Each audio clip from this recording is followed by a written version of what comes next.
I was like, oh, I'm going to make some mead. Why not record it and chuck it up just for fun? Hey, see if anyone likes it. That one did quite well. I don't know why. Just goes to show you that there's an audience for everything on YouTube. And the intersection of mead makers and drinkers and D&D players, the Venn diagram overlaps more than you'd think, is all I'll say. If I had any takeaway, it's just try things out. Hello everyone and welcome back to another episode of Geek Peek. My name is Oren and today I'm interviewing Owen Burton from the Lost Archives. Owen is a streamer and a dungeon master from Australia. This stream is so awesome and this conversation was so much fun. Owen is a person who also likes Brandon Sanderson just as much, if not more, than I do. We talked about a future campaign that might happen in the Cosmere. We also talked about world building, character creation, the journey Owen went through with the Lost Archives. In total, this was just such a fun conversation. I enjoyed every moment of it, and I hope you will too. So without further ado, enjoy the interview. So Owen Burton, thank you so much for joining me. How are you doing today? My pleasure. Thank you so much for having me on. It's a delight and an honor to be here, Oren. So Owen, your stream, The Lost Archives, is kind of recommended on YouTube, and you already have over 1,000 subscribers. You also have a growing community on Twitch. I do want to dive with you into how you kind of built this over the time that you've been streaming. You also have a long-running Curse of Strahd campaign, and let's take you a little bit back into the time where D&D maybe wasn't an integral part of your life. Who was Owen back then? Yeah, look, great question. I guess I was fairly new to D&D, I guess comparatively. I've sort of only been playing for the last 5-6 years. It wasn't ever really something I'd explored before, which is bizarre because it lines up with so many of my interests. I'm a huge fan of RPGs, video game RPGs like Skyrim. I think I've even I loved Neverwinter Nights as a young lad, so I've got no idea why I never actually tried D&D, but I just never had really thought about it up until I moved to Melbourne. So I'm from Brisbane originally. I'd been living in Sydney for a couple of years doing a master's there in orthoptics, which is kind of like a clinical optometry kind of thing. And I'd moved to Melbourne for work. And I obviously sort of making new friends while I was in Melbourne, but I didn't have a close-knit community there. And one of my housemates was really, really into the High Rollers D&D campaign, the Lightfall campaign with Mark Humes. And I was a bit of a fan of the Yogscast at that time. And so when I found out that Chris Trott was one of the players in the Lightfall campaign, she recommended I check this out. I was like, yeah, look, I'll give it a watch. And I think I binged the first 10 episodes back to back and was obsessed completely from that point onwards. And so when she suggested, hey, I mean, I'm going to be trying out a D&D campaign. There's a game shop just down the road. They're at level 10, like most of the way through a campaign, but they've got 2 spots open. Do you want to jump in? I was like, yeah, man, let's go. So jumped into an existing campaign. I had never played D&D before, jumped in at level 10, picked the Moon Druid because I thought, this class will be pretty straightforward. It's a druid. How hard can it be? Shows my naivety at the time, right?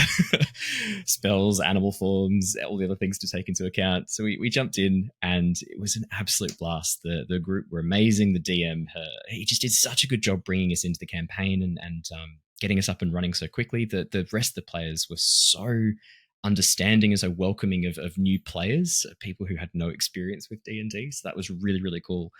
And that campaign, I think we had 8 more sessions and then it wrapped up. And I was like, all right, I'm ready for my next one. Let's go. But DMs are in short supply.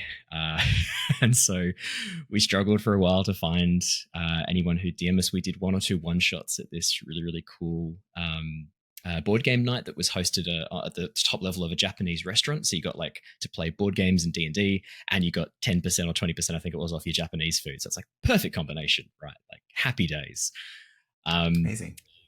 And we did a couple of one-shots, but then there was no one else DMing. And the guy who was running it at the time said, hey, look, would you be willing to step up and give it a go? And I was like, yeah, sure, why not? I'm always up for trying something once and giving it a shot. And at that point onwards, I embraced the Forever DM title. I think after that first session, and have been since, barring one or two very rare opportunities being a player. But I love DMing so much. It's such a privilege. I guess that's how I started on the DM journey, or started on the D&D journey. Okay, that's amazing. I also love that you kind of like took the mantle of the forever DM without without knowing that this happens, because yeah, DMs are in short supply.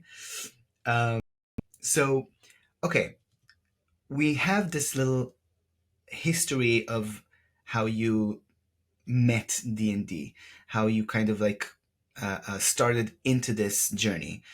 What's kind of like the pivotal moment where you say, okay, I've been playing D&D, now I want to start my own channel. I want to start what's behind the Lost Archives existence? Yeah, good question. I'd played around with the idea of having a YouTube channel on and off for a while. It had been something I sort of had in the back of my mind as something I thought would be really fun. I've always been into drama and improv drama. I did that all the way through high school and uni. Both my parents were drama teachers, so there's always been that kind of encouragement from behind with that. And I've been such a big consumer of that kind of content on YouTube. Like the High Rolls campaign later on, but earlier on, like the Yogscast, Hat Films, and then even before that, like going right back, I think like Captain Sparkles in the early days, and Daspo shit with the Gmod Idiot Box and stuff like that. And I really loved the creativity and the work that the content creators put into making these incredible videos and this incredible content. I thought, oh, that'd be really fun to do at some point. But I'd never really had the time or the space or I guess like the drive to push to create that kind of that platform. COVID provided me with no excuses. So we, in Melbourne, I don't know if you're aware, Australia, on the whole was relatively not relatively unaffected, but compared to some parts of the world, Australia was pretty lucky. Our isolation gave us a lot of benefits. One of which was we didn't have a crazy COVID infection rate, but one of our cities, which was Melbourne, where I was living at the time, did, and they went into full lockdown for like 9 months, where you couldn't move more than 5Ks from your home. I was still working because the work I was doing at the time technically fell under the essential workers. It was more like in the healthcare side of things, working in refractive laser surgery. So I got to sort of keep working, but I had no other hobbies or things at the time that I could really do. and obviously we couldn't meet up for our regular in-person games because we weren't allowed to move more than 5Ks, and all of us lived well and truly 5Ks away. So we ended up moving our regular D&D game online. And I think 2 or 3 weeks after the online sessions had started, 3 sessions in, I was like, we've already got everything we need to record this, right? Like, I'm getting all of your audio and video coming through. I'm doing all this stuff on this end. I'm displaying it. Like, we're already there. All I have to do is just download OBS and hit record, right? Like, everything else is done. We've got good microphones. We've got webcams. We've got all that stuff. Let's just give it a go. If anyone's interested, let's do it. And because we'd only just started a new campaign, Tyranny of Dragons, it was very easy to just go, all right, hey, feel free to recreate your characters. We'll start again. We've done like 2 sessions. Let's just start again. We'll do a session 0. We'll jump on in and let's see if anyone wants to watch this. And I think we didn't originally start posting on YouTube. I think we originally just started on Twitch. And then because I had all the audio files recorded separately at the time, I was using this software that I had to manually put all the audio files and synchronize them up. We're way more streamlined now. But at the time I was not very organized. I was very new to it. I was kind of making it up as I went along. I had already had the audio files and I was like, great, well, let's just chuck it up on a podcast platform and see how that goes too. And then I think very early on in the Twitch streaming, someone was like, hey, the timeline, like time-wise and time zones with Australia is not great.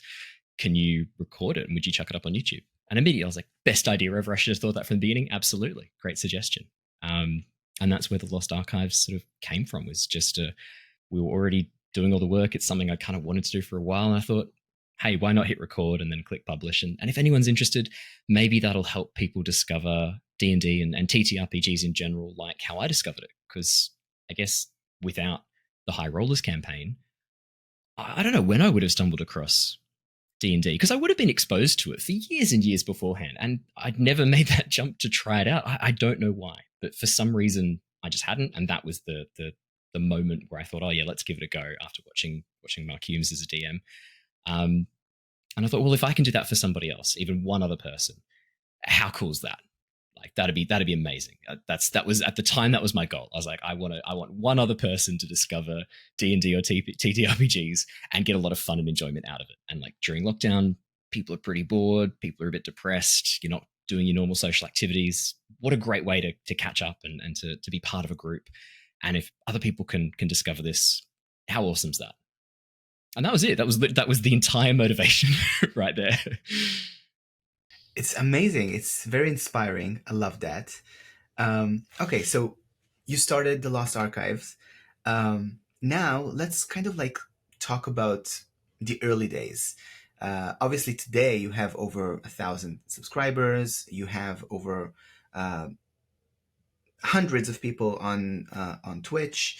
Um, what was it like to build that community from scratch? Yeah, it was slow going in a lot of places. I think most content creators new to any of the platforms would say it's a very slow process at first.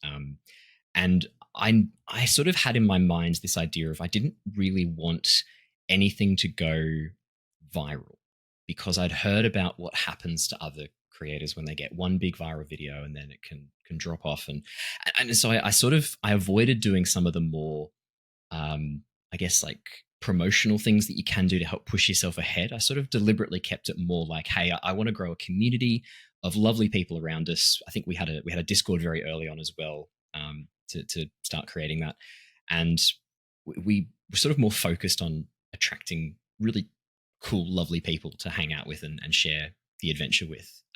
But it was very slow growing at first. It was interesting. The real switch over in terms of rapid growth came when we started the Avatar Legends TTRPG campaign, because obviously a couple of years back, the Kickstarter for Avatar Legends, it was the most Kickstarted TTRPG ever until Brandon Sanderson came along and just smashed it out of the park like the legend that he is, which also very excited to start playing with that. I'm a huge Brandon fan. Yes, so. yes. What do we call ourselves? Yes. Are we Standersons? What's the name we use to describe fans of Brandon? Fandersons? I like Fandersons. That's good too. Fandersons or Senderheads or something like that. Senderheads is good. Sure. I like that. That's good. Yeah, so massive Brandon fan. So huge, very excited for the Cosmere TTRPG. Obviously, kickstarted that in a heartbeat. Yes.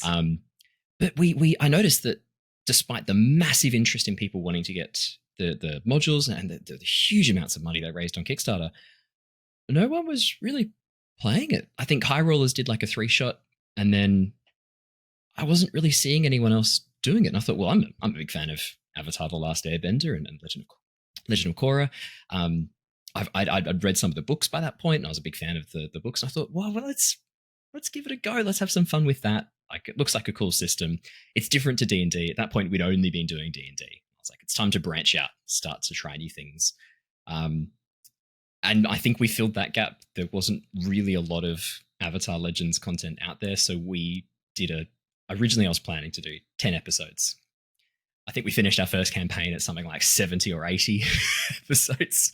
We've started our second campaign, and I've made a promise that it's only going to be about sort of 10, 15. It's more of an interlude. It won't be. I'm trying my best to keep it there, but it won't be. I think we did episode 12 last week. So unless we're wrapping up the campaign in 3 episodes, I'm a liar on that as well. So it was one of those things that just it sort of grew a life of its own, and we had so many cool new people discover the channel through the Avatar Legends campaign. And that was really the moment of I would say, like, growth, rapid and sustained growth, was once we started the Avatar Legends content. Amazing. So you found a need for content that people weren't fulfilling, and that brought people who were searching for that to your doorstep. Yeah, I love that. So now, instead of like doing just Curse of Strahd or just Avatar Legends, you now also have some other types of content I've noticed published on your YouTube channel. How is it like to kind of grow into that point where instead of just doing the weekly session or the bi-weekly session or whatever it is, how is it to kind of branch out and do other stuff as well? Yeah, so the playthroughs of games and the mostly sort of indie games for sure was more if we ever had a missed session. I wanted to make sure there was something coming up because I know the YouTube algorithm is a how do we describe this? A timorous beastie that requires a large amount of wrangling to work for you, and by no means have we mastered that, but I figured, look, if I can keep a regular upload schedule, that'd be sick. That'd be fantastic, and I know that makes a big difference. So originally, the game playthroughs were just that to fill the gaps whenever we missed a session because of people away, people sick, and so it was a way of sort of keeping a regular upload schedule. And then a number of those people really enjoyed, and I was more than happy to jump in and play more sessions of those and record them and have them on standby, ready to go for any holiday periods or things like that. And then because of the demand of them and how much people enjoyed them, I sort of kept doing them for fun. And it was good to kind of focus on indie games because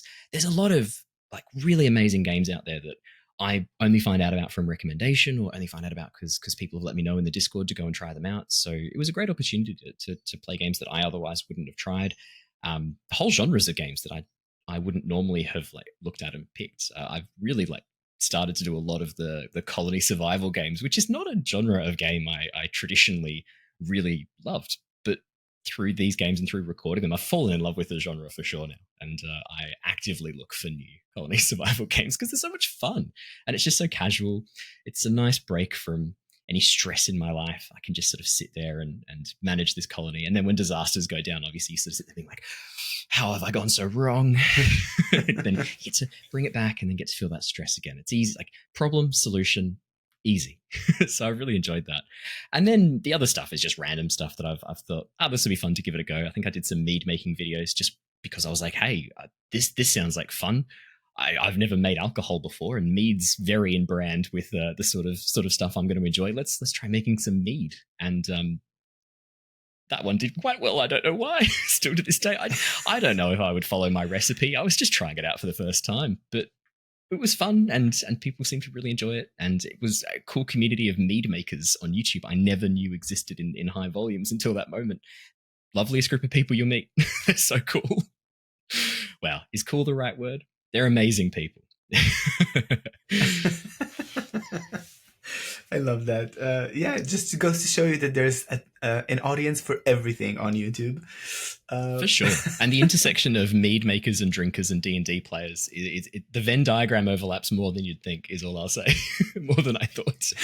I genuinely, I was like, oh, I'm going to make some mead. Why not record it and chuck it up just for fun? Hey, see if anyone likes it. If I had any takeaway, it's just try things out. Just try things out. It's always worked out well, and even when it hasn't, I've learned something from it regardless. Just trying new things out. It's been great. Amazing. Okay, love that.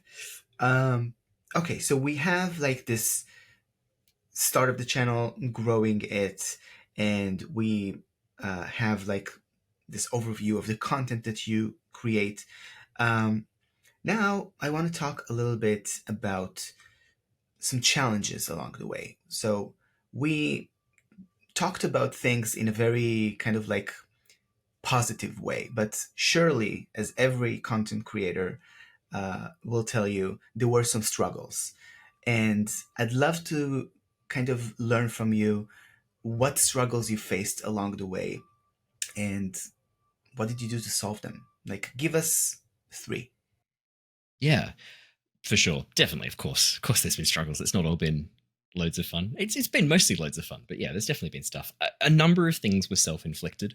A lot of my problems were me getting in my own way early on. We'd record for, let's say, hour and a half, 2 hours, I think was normally how long our Tyranny of Dragons sessions were at the very beginning. It was taking me over 2.5 hours to then edit it down, which is just not sustainable because of the way that I was doing things, the systems I was using, the software I was using. I was doing things how I essentially I was using software and techniques I'd learned in other capacities to try and brute force a solution to recording a podcast and a stream. So I do a little bit of music composition, and I was using Mixcraft as my main audio mixing. Great for music, not so great for editing individual recordings of people's voices all together and trying to synchronize them up and have it. I was really making my life very, very difficult. and I was doing things in a very inefficient way because I sort of figured, I'll just give it a go and see what happens. I was lucky enough to get some really sage advice from other content creators. I jumped into a couple of other discords and I was asking some other channels who I really looked up to and really liked, and sort of said, hey guys, how are you doing this? I'm trying to edit stuff down. It's taking me longer than it takes us to record, and the quality is not that great either. Can you give me some advice on how to do things? And sure enough, I got some incredible advice from basically every single person I asked that question to. Cut to now where it takes me about 5-10 minutes to edit down, manually edit down. The processing and everything else takes as long as it takes, unfortunately. But in terms of the actual manual editing I have to do and work I have to do behind the scenes, it's so much quicker now. And I have to thank a lot of amazing content creators for their advice. So I would say that like most of the challenges I've faced, asking for help or asking for advice has basically been the rope to pull me out of the hole I myself have dug with my own inefficiency or attempts at just giving things a shot. In terms of other challenges that jump off the top of my head, look, there's definitely been some hit or miss moments with Twitch. Twitch is I'd say a lot easier for new creators to be discovered than YouTube. I think the way that the UI works and the way that you can see the streams, filtering down by category, you can easily see the sort of content you want to check out and enjoy. But one of the main problems that you also get, especially when you're just starting to get a couple of viewers through, is bots. And so we had an issue with a bot that was coming in and doing all sorts of heinous stuff, and I was trying to manage the stream and the DMing stuff and everything else at the same time, because we weren't really we weren't really big enough to have necessarily like a person who I designated as an admin, and I never wanted to just sort of come somewhere, hey, can you do a load of unpaid work for me? Cheers. I didn't really want to do that either. So like, I'll give you big thumbs up, crisp high five. Let me know what you need. So we did have a few issues with bots in the early days. Luckily, a couple of the players stepped up to the plate and took over the admin stuff and managing the Twitch stream for me in the background in terms of the chat and things like that, which has been so helpful. Again, just asking for help made such a big difference there. I think I sort of suffered in silence and was trying to manage the bots by myself for a good month and a half, 2 months before I finally was like, hey, is anyone kind of happy I can just mod you. And then if you can keep an eye on this for me, that'd be amazing. And no problem since on that front. But yeah, it was one of those funny moments where I think it's very easy to try and do everything yourself. In my case, because I didn't want to put burdens on other people when I was already asking them to come and be part of the whole YouTube journey. But yeah, asking for help made a real difference there, 100%. I love that, because asking for help is such a make sense advice, and for some reason it's so hard sometimes because you, like you said, you don't want to burden people. So yeah, I think anyone can think of like 100 reasons why they shouldn't ask for help. If you sit down, you can always come up with reasons to not ask for help. But at the end of the day, those reasons are really often complete bullshit. Not wanting to burden people. If you ask for help, people don't feel like you're a burden. Do you like? I never feel like a burden. I never feel like other people are a burden if they ask me for help ever. I'm always so happy to help, and everyone else is the same in this space. So I think it's realizing that if someone asked me this, how would I feel? Oh, I'd be stoked, super happy to help out. Be a pleasure. So I think that made a big difference. Sort of taking that moment and realizing that at the end of the day, we're all kind of a community and we're all working together. We all feel the same way about this stuff. We just want to help. One of the really cool messages, I'm trying to remember who it was who said this. It might have been Josh from the Corsairs Cove stream. I think he was the one who said, like, we all rise together in this space. And that is so true. And that has been something that I've carried with me ever since I first heard him say that. I'm pretty sure it was Josh who said that. And that's really stuck with me. We all rise together. I fully believe that. Absolutely. In this space. Yeah, we all rise together is good advice, because sometimes you would watch other streams and think, hey, this is my competition. And it's definitely not. You can just collaborate and make sure 100%. That both of you grow together. Yes. Okay, so we talked about the stream. We talked about the kind of like things that cover the actual storytelling, DMing, world building, and character creation with your players. So now, after we talked about all the extra stuff, I do want to dive a little bit into world building and your relationship with your players. So, first of all, let's start with world building. So, can you walk me through how you approach world building, either in Curse of Strahd, which is already a setting that is existing, or maybe how would you approach a homebrew campaign? Yeah, I mean, so Return of the Giants, which is that's probably our main campaign at the moment. We sort of have like a mainline campaign. Return of the Giants is fully homebrew. That's a completely homebrew campaign, I'm going to get one thing clear first. I love creating homebrew content. I love world building. I love all of that stuff. That's one of the areas I'm most passionate about. So I please stop me if I'm talking too much. I could talk about this stuff for hours. Just interrupt me, please. So even Tyranny of Dragons, which was our very first campaign, and the entire Lost Archives for a long period of time was just the Tyranny of Dragons campaign.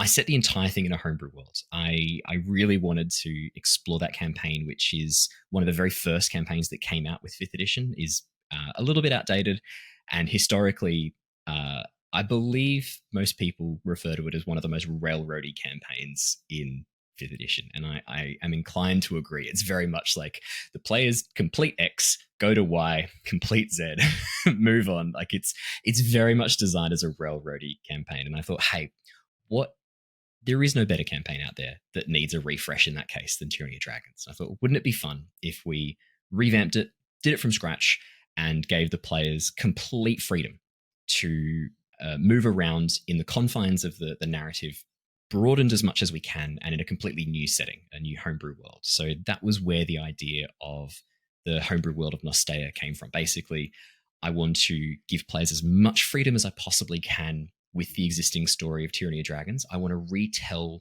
the story while keeping the essence and the flow through there, keeping as many of the characters there as I can, true to who they are in the module, while adapting them in certain ways to suit the new updated content, and add in all the new content that's been released since Tyranny of Dragons. We've had, like 8 source books that have come out since Tyranny of Dragons. Like, there's so much new stuff that you can fit right into the narrative.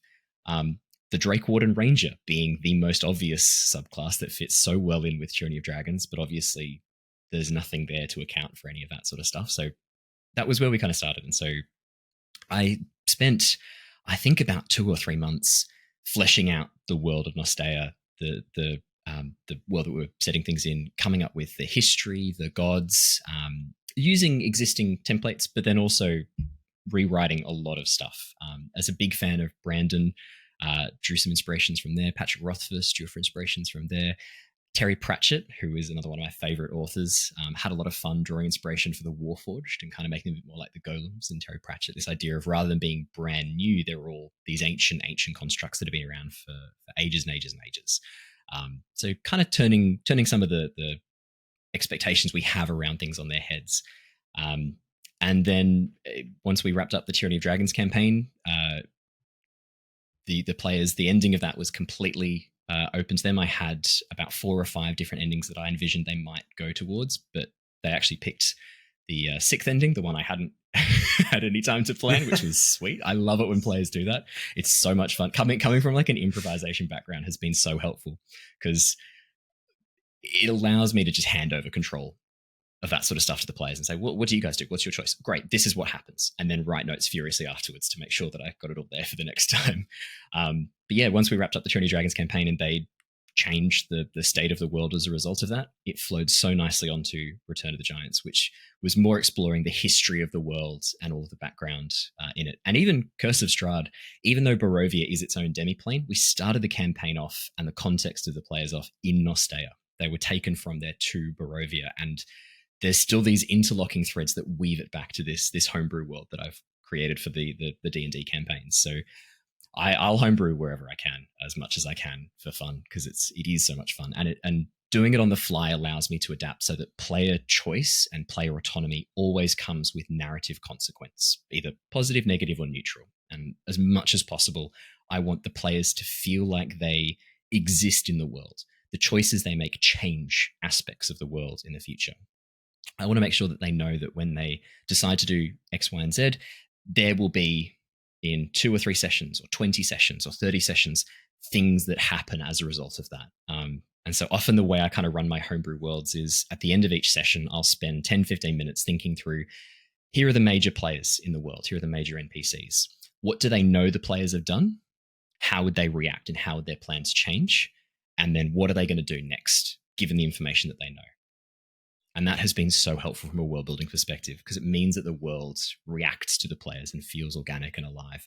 And that in turn builds player immersion, which is the chef's kiss of the moment when the players are so engrossed that you as the DM sit back and say nothing for a good 20, 30 minutes. And they're just having this incredible conversation in character in the moment. And I'm just there going, yes, this is why we do this. This is what it's for. So yeah, I try and make the world alive and organic is the way I would kind of say it, and make it react to the players. So you've just done an amazing thing in my mind. You also mentioned before, and I want to tie this into what you just said, that you want to make sure that the world is changed by your players' actions. And earlier in our discussion, you also mentioned that you loved Neverwinter Nights, which is Neverwinter Nights 2 is one of my favorite games of all time. And as it should be. It is a masterpiece. Yeah. And as you said now, where you like, okay, I want the players to change the world with their actions, I was taken back into Neverwinter Nights 2, where you had the whole night captain sequence, where you had the keep, Crossroad Keep, and you had to kind of build it in favor of protecting the realm. And you could have chosen to be an evil lord and have an evil advisor, or you could have been a good lord and done good for the people. And every time you would build something where you pay gold, after you go out and come back, there's a new room in your keep that you can now access, and there's a merchant there where you can buy stuff from. So I loved this game so much, especially for that part, for being able to affect the world. And yeah, I love this entire concept of player choice shapes the world. And I think it's one of the most important things in storytelling. I reckon that experience with Neverwinter has weighed on me as well, because I was just thinking back while you're saying that, like, what are my favorite games? My favorite games are the ones that say yes to a player more than they say no, or say yes wherever they can. Can I go do this? Can I use this mechanic to do this? And it's not the prescribed actions. It's more how creative can I be within the confines of the game, and how will it accept or reject the questions I'm asking. And I'm trying to remember who it was. There was a game developer who said a good game says yes more than no. I've always tried to sort of hold that within, because my favorite games are those games. I mean, most recently, Baldur's Gate 3 is a great example of a game that says yes way more than it says no. I'm trying to think of how often it actually says no to a question like, can I put this person in a barrel and yeet that barrel off the edge? Yes, of course you can.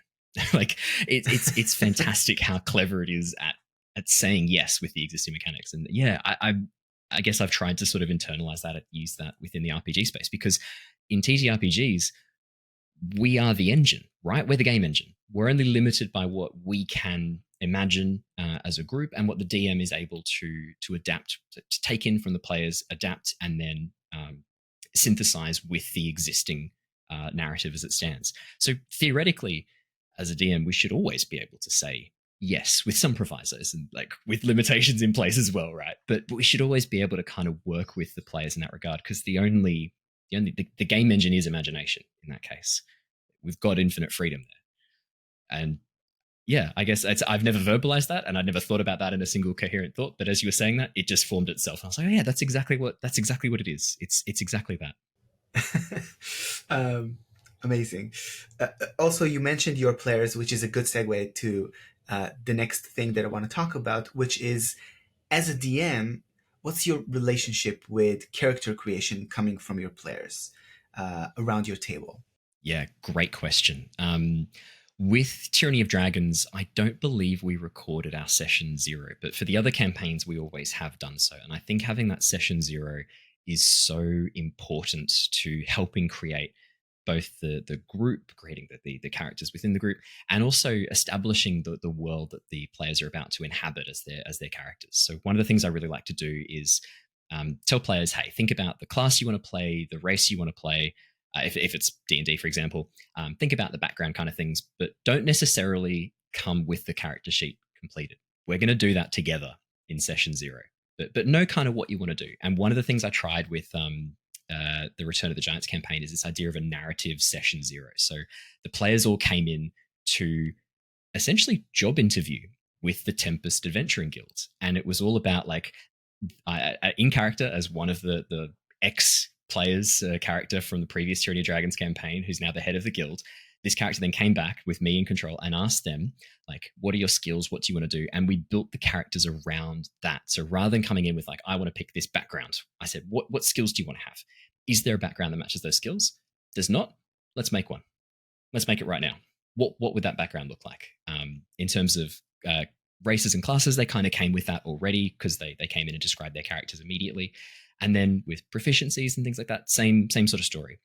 With backstory, because we're doing a streamed / recorded D&D campaign or Avatar Legends campaign, I like to have that exploration of the players' backstories during the campaign in little arcs. So normally what I try and do is have maybe 6 to 10 sessions focusing on one character's backstory and what elements of that have fed into the current situation.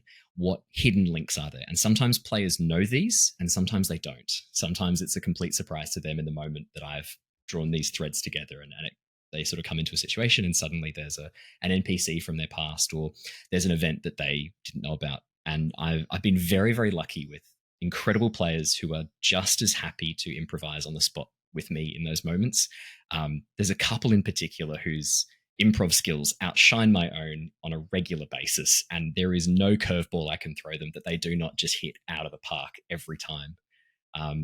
But yeah, mixture. Sometimes I like to talk to them behind the scenes, and we'll often chat behind the scenes as little like post-episode discussions, just to sort of say, hey, this is what happened this episode.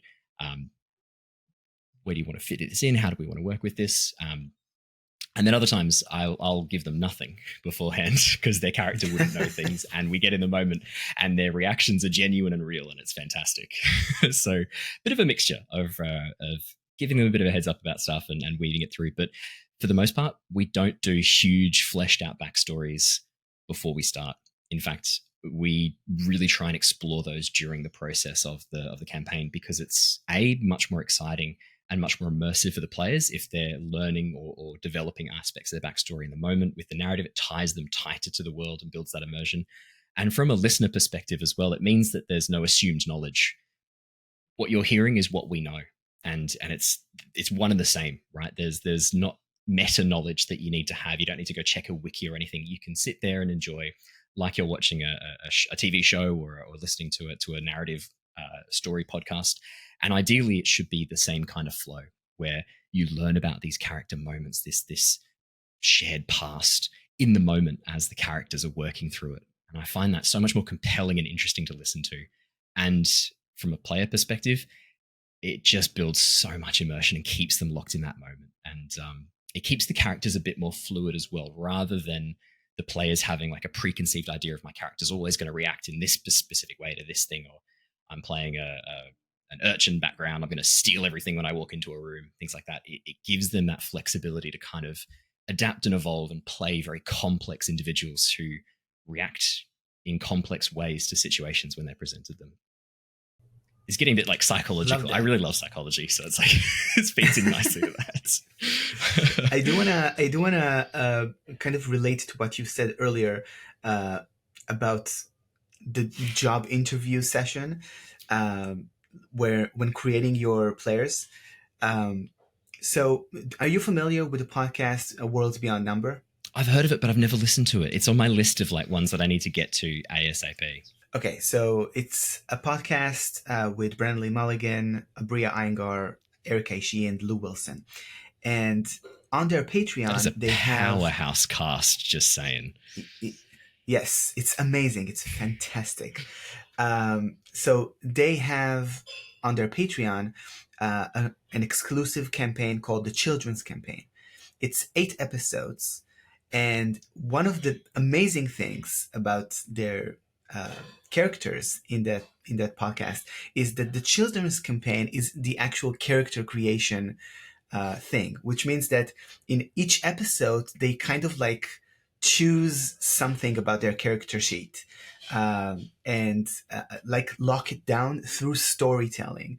And I loved listening to this because it opened That's my so mind to cool. like, okay, yeah, like you can create the character in a story in like this is an entire campaign. 8 episodes is not hundreds, but it's a dozen hours at least. And it's been so like, okay, this doesn't have to be so cut and dry character sheet, like do the thing. This can be immersive, this can be a story. And I think also making it this way, in the same way that you do this with with your players, uh, makes the connection between the player and the character they made so much more powerful than just a character sheet that you wrote one night and came into your session with. So I love that advice. That's amazing. If anyone ever wants to use that, I've chucked it up on our wiki along with all the homebrew rules that I use. You're welcome to, like, exactly how I crafted that session zero. It's up there for anyone to use. I figured I'll share it. I've refined it a little bit since we first did it. We did a playtest with the session zero of Return of the Giants, and I found some things worked better than others. So I've refined it. It's up there. If you want to use it, you're welcome to, guys. It's all yours. Feel free to use it. Amazing. I'll include that in the episode notes. Okay, so we kind of like come into the ending of our interview. We talked about your past. We talked about world building, character creation, the streams, the platforms. Um, the one final topic I want to touch into before we kind of wrap this up is about the community. It's been, we talked about this, it's been like you had this challenges with bots in the Twitch stream, and you had like this Discord server that you started. I do want to ask you, in terms of like from the beginning to now, how do you feel about the community you're growing in general, and what's kind of your vision for the community of the Lost Archives? Yeah, good question. I can answer how they are. They're incredible. The lovely people who join us in the Discord in particular, because I get to chat with them and hang out with them, are just amazing people. We've had a number of very talented artists do and showcase fan art from the stream as well as art for their own projects, and it's just so, I guess, like humbling to see people enjoying the content to the point where they want to create alongside with us. And that for me was just mind blowing. That was a really cool moment when we had people start submitting fan art. That was probably the closest I've come to tears of happiness with the with the Lost Archives. Was that first one that came through, and there's been some incredible stuff. They're just a really lovely group of people. The people who come and hang out with us in the Discord, those who also don't have Discord and come and chat with us in the YouTube comments, or come and watch us live on Twitch. It's such a lovely group of passionate people who have so much love of TTRPGs and the IP that they're generated from, either the Avatar side of things with Avatar Legends or from D&D. It's just so cool. In terms of a vision, I don't know if I've got any like grand idea of what it should look like. It's always sort of been this very organic growth of people who want to come hang out and want to spend time with us. And I think that's what I want to see more than anything else is just more of what we've got. I think our community at the moment is just so lovely and so engaged and so passionate about the things they love. If that is what the Lost Archives looks like for the next 10, 20, 30 years, I will be the happiest and luckiest content creator on the platform, on any platform. That would just be phenomenal. I'm just so happy with how things are now, where we are now. It's been such a crazy wild ride, and it's been so much fun. And the plan is in place to sort of switch across to much more sort of full time content creation in the next couple of years. I've got plans in place to allow for that. We'll see how it goes. I don't know if you should applaud me yet. We'll see if it plays out. It's one thing to have plans, but sometimes reality kind of gets in the way of those a bit. But I'm going to give it my best shot. And yeah, I'll be looking to do more, try out new systems. Obviously, the Cosmere system when it comes out. So excited for that. That looks incredible. As well as other systems around D&D. I mean, obviously, with the release of the 2024 rulebook, do I double down on D&D, or is it time to start looking at things like Pathfinder? Look at other very similar D20 fantasy systems. I think it's probably time to expand outwards in some ways and maybe play around. I think we'll always have a 5th edition campaign because it's the first system I sort of learned and fell in love with, and I've now got so many homebrew things around it. It's perfect for what I need it to be. But I'm so excited to be trying out more systems in the near future and play around with more of them. I think that's going to be very, very exciting heading forwards. Yeah, I love the entire ability to kind of choose and experiment with other systems is so cool. And like you said, yeah, the Cosmere TTRPG is going to be amazing. The 5th book of the Stormlight Archive is also coming in December. Have you been reading the chapters he's been releasing? The chapters of Wind and Truth? I don't want to read them. I think I only read only one of them because I have all the books right here. Like, this is a shelf that you don't see. And yeah, me too. Exactly the same thing just behind me. Exactly the same. I've got the entire Cosmere, like everything. My partner and I are both very obsessed with Brandon. We love his work so much. So I'm. Yeah, so that's gonna be amazing. I'm definitely gonna try to do for my channel a one shot when the Cosmere TTRPG is coming out. And yeah, also in terms of other systems, I noticed. I think it came from Dimension 20, where kind of this wave came out. But I think the Kids on Bikes system is also one system that is really very cool. fun. Yeah. Yeah. I know Kids on Bikes. Yeah, it's a cool system. It's a little bit like, it's got some of the narrative elements of Avatar Legends, but it's a much more complex system than Avatar Legends. Avatar Legends is like 4 stats, 2d6s and everything. It's very, very simple. If you're learning a TTRPG for the first time, Avatar Legends is a great way to start, especially if you're a fan of Avatar. But Kids on Bikes is really fun. It's very Stranger Things, ET-esque vibes. It's got that like nostalgia for the young detective solving a paranormal mystery. It's really cool. I love Kids on Bikes. It's such a cool system. I've not recorded anything with it. I've only played it at a tabletop, so I'd be very excited to do a recording of it sometime. I think it'd be a sick system to play. In terms of like the narrative drive behind it, it'd be a great one to play and record. I think it'd be lots of fun. Yeah, it's gonna be now that you're gonna maybe experiment with other systems, maybe that's one system that you can put on your list. 100%. Such a good system. Yeah. One thing that I also wrote down and I didn't ask you, and I want to cover that. As a DM, you will have a lot of information to kind of hold in your brain, or not necessarily in your brain, about your sessions, about your players. How do you kind of manage notes about your sessions or the world building in general? Yeah, really good question.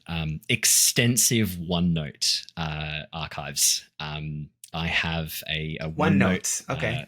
OneNote. I use OneNote because that's what I was using to record like uni notes. And so once I started D&D, I was like, well, I've got this OneNote subscription. So yeah, Microsoft OneNote for me is my go-to.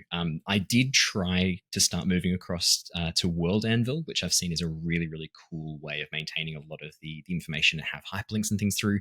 I just haven't had a chance. The time I would need to sit down and transfer everything across, I haven't quite had that yet. So at the moment, I'm still using OneNote. Yeah, look, for me, OneNote is great because it's a very easy way to organize everything. And I have done some little hyperlinks to click things across. I'll often do like a session recap that I'll read out at the beginning of each session. Normally, the most important information for the current arc that we're on, the past couple of episodes, and then the most immediate thing that we finished on is all there each time. So it's a nice, easy way to refer back. I'm also quite lucky. I've got a very, very good memory for facts and figures and things like that. So I do hold a lot of it just kind of in my head, and I've been able to get away with that despite having 3 campaigns running simultaneously. There's going to be a point where that breaks down, and I'm assuming it's going to happen either with the addition of another campaign, or now that I'm in my 30s, potentially just aging will prevent me from being able to do that. There's going to be a point where I can't do that anymore. It's like when you start to get like a stiff neck, you turn 30, and the next day you're like, no, that's not great. So probably that's coming imminently for me. So I'll be relying more on OneNote. But yeah, I've heard World Anvil's really cool, and the stuff I have uploaded to it's been really, really fantastic. Also the wiki, we had a person start off a wiki for us on Fandom, which was incredible. And so then I spent a couple of days dropping a whole bunch of stuff from the OneNote onto that, and that's been really cool to be able to just quickly refer back to stuff if I need to, if I've got it open, rather than trying to trawl through OneNote. I can just pull it open on the wiki and see what I'm looking for, which has been really cool. But yeah, a mixture of OneNote and memory, which as I said, works for now, but I doubt will be a long-term solution. What do you use? What's your go-to? I'm looking for suggestions. So my notes are very different than yours because I'm not running games, but I am a software engineer. Fair. So have you engineered a software solution? Because I'm going to be very on board if you have. I didn't. It is something that I've been thinking about, but I do use Obsidian. Do you know that? I've heard of Obsidian too. I haven't checked it out yet. It's funny, you saying that has tweaked my memory of someone recommending it about 6 months ago, and I think other stuff was happening and I didn't look into it, and I've now just remembered I need to look into that. So we can see if I'd written it down in Obsidian, I wouldn't have forgotten.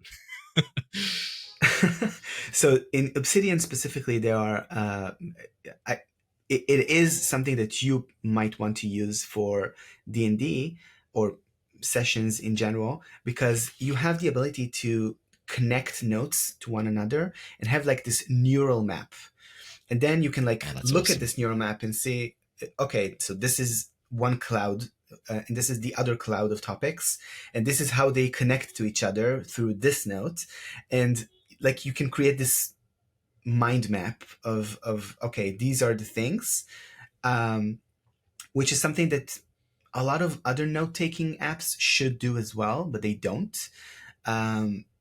But if you are not using something like the mind map, you don't find that useful, there are a lot of other note-taking apps like Craft, which I'm using for managing the podcast stuff. It does also have the ability to connect to other notes, but it doesn't show you like the mind map like Obsidian does. And it is really, really cool in the way that you can engineer a page and then you can just share it, and it becomes a website where you can just give the link to someone, and you can also connect it to a domain. So if you want to like take some notes, take some parts of your different notes and make like a public page. This is the dossier for our next campaign. Here, it's public. You can just read it. Yeah, that sounds incredible. That sounds amazing. Yeah, I love a mind map. So you had me at mind map. Not gonna lie, everything else has just been further encouragement for me to go check out Obsidian ASAP. Yeah, so Obsidian is awesome, and yeah, so in terms of like note takings, I find that it is, especially for like as a software engineer, I have a lot of information that is reusable, like snippets of code, and Obsidian allows me to like, okay, create a page where it connects through tags to other pages, and be like, okay, so this is the boilerplate for a project that I can use on all of these things, and it's just connected. So yeah, that's really useful. A mind map is amazing. It sounds incredible. Um, okay, so Owen, we talked about a lot of things today, and the final thing that I want to ask you about is the future.